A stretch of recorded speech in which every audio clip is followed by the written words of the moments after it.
Meus amados irmãos, minhas amadas irmãs, queridas, nós saudamos a todos vocês com a graça e a paz do Senhor. Vamos dar continuidade às nossas aulas. Hoje vamos tratar do Salmo número 5. Vamos ler esta porção da palavra do Senhor, que assim está escrito. Salmo de número 5. Dá ouvidos, Senhor, às minhas palavras e acode ao meu gemido. Escuta, Rei meu e Deus meu, a minha voz que clama, pois a Ti é que imploro. De manhã, Senhor, ouves a minha voz.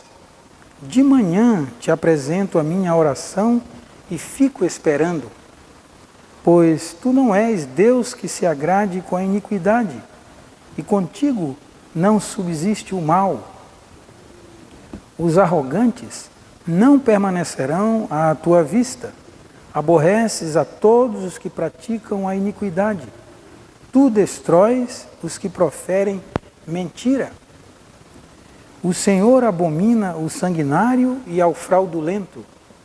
Porém eu, pela riqueza da Tua misericórdia, entrarei na Tua casa e me prostrarei diante do Teu santo templo, no Teu temor.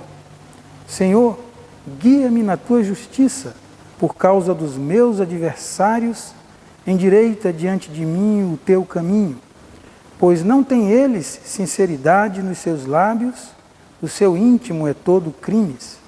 A sua garganta é sepulcro aberto, e com a língua lisonjeiam. Declara os culpados, ó Deus, caiam por seus próprios planos. Rejeita-os por causa das suas muitas transgressões, pois se rebelam contra Ti.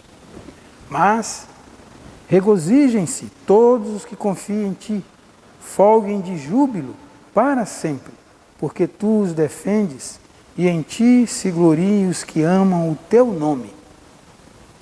Pois Tu, Senhor, abençoas o justo, e como escudo o cercas de Tua benevolência. Amém.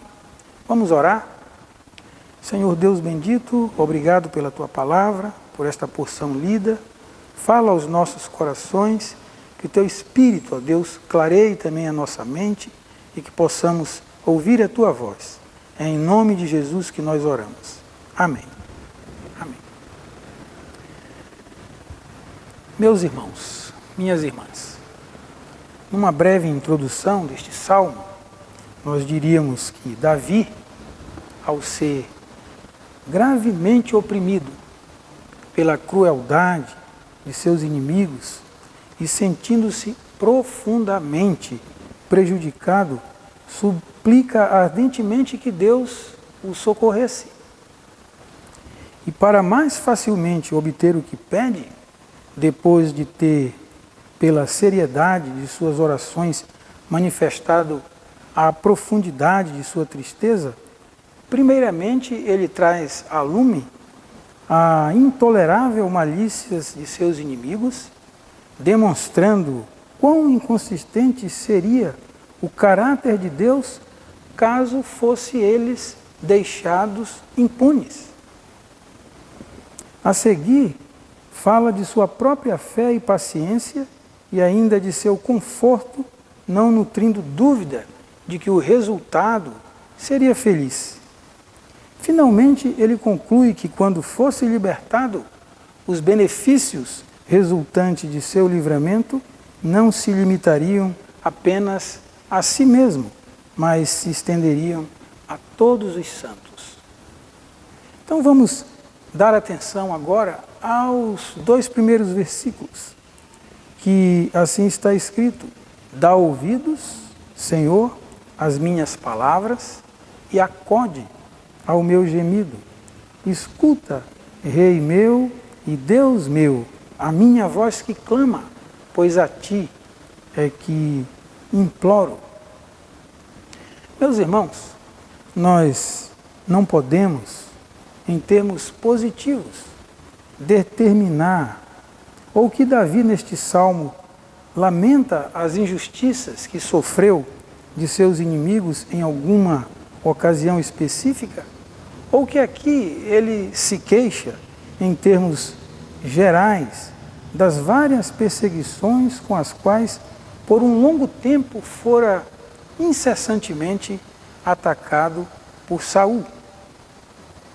Alguns comentaristas aplicam o salmo também ao perseguidor Absalão, porque pela expressão o sanguinário e fraudulento que nós encontramos no versículo 6, acreditam que seus aliados Doeg e Aitofel ficam em evidência. Contudo, parece mais provável que Davi, após a morte de Saul, tomou posse do reino pacificamente. Ele se dedicou a escrever orações que constituíam os frutos de suas meditações em suas aflições e perigos. Para chegar às palavras, porém, ele expressa a mesma coisa de 3 formas diferentes. Nós podemos observar isso. Vejam que ele diz: dá ouvidos, Senhor, às minhas palavras. A seguir ele diz: e acode ao meu gemido.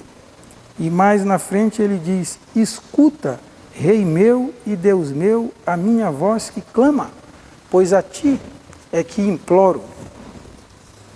E essa repetição, meus amados irmãos, indica a força da sua aflição e de sua longa permanência em oração.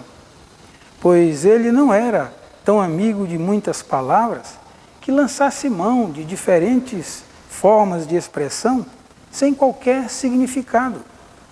Sendo, porém, profundamente habituado à prática da oração, ele representou por essas várias expressões a diversidade de seus lamentos. Portanto, significa que ele não costumava orar friamente, muito menos a empregar palavras sem nexo, senão que, segundo a veemência de sua tristeza o impelia, ele estava determinado a deplorar suas calamidades diante de Deus. E visto que o resultado não lhe surgia imediatamente, ele perseverava em repetir as mesmas queixas. Uma vez mais, ele não afirma expressamente o que desejava pedir a Deus, mas há nesse gênero de expressão maior força do que se ele houvera falado distintamente. Ao não expressar os desejos de seu coração, ele revela de forma mais enfática que seus sentimentos íntimos, os quais trouxe consigo a presença de Deus, eram tais que qualquer linguagem que ele usasse era insuficiente para expressá-los. Da mesma forma, o verbo clamar, que significa alta e sonora articulação da voz, serve para caracterizar a gravidade do seu desejo.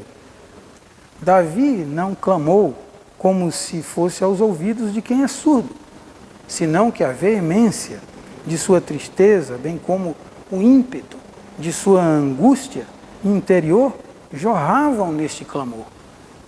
O verbo da qual se deriva o substantivo discurso, que o salmista usa aqui, significa tanto falar distintamente, quanto sussurrar ou murmurar. O segundo sentido, porém, parece melhor ajustável a esta passagem. Depois de Davi ter sido, em termos gerais, ter dito em termos gerais que Deus ouve as suas palavras, imediatamente a seguir, com o propósito de ser mais específico, ele parece dividi-las em 2 espécies, chamando uma de gemidos obscuros ou indistintos e a outra de clamor. Pela primeira, ele quer dizer um murmúrio confuso, tal como é descrito no Cântico de Ezequias, quando o sofrimento o impedia de falar distintamente e de fazer ouvir a sua voz. Ele simplesmente sussurrava, gemia. Isso está escrito em Isaías, capítulo 38, versículo 14.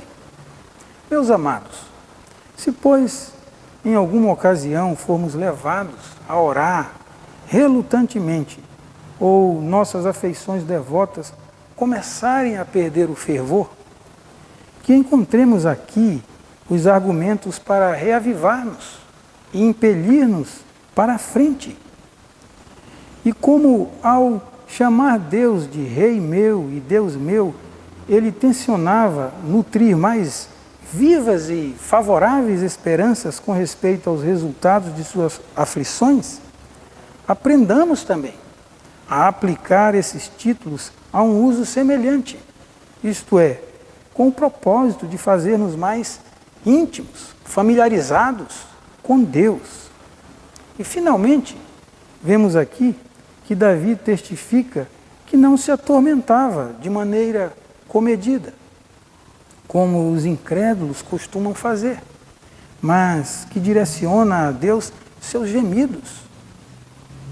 Pois aqueles que, desconsiderando a Deus, quer se aborreçam interiormente ou expressem suas murmurações, eles não são dignos de desfrutar de sua consideração. No final do versículo 2, quando ele diz, pois a ti é que imploro, o seu propósito com isso é fortalecer a sua confiança em Deus, assumindo como um princípio geral o seguinte: ninguém que invoque o nome do Senhor em suas calamidades será rejeitado por Ele. Que Deus nos abençoe. Vamos orar? Senhor, muito obrigado pela Tua palavra. Ajuda-nos. Dá-nos, ó Deus, intensidade na oração, a leveza e também a intimidade contigo, de podermos chegar ao Teu trono de graça e abrir o nosso coração na Tua santa presença. É em nome de Jesus que nós oramos. Amém. Que Deus nos abençoe, meus irmãos.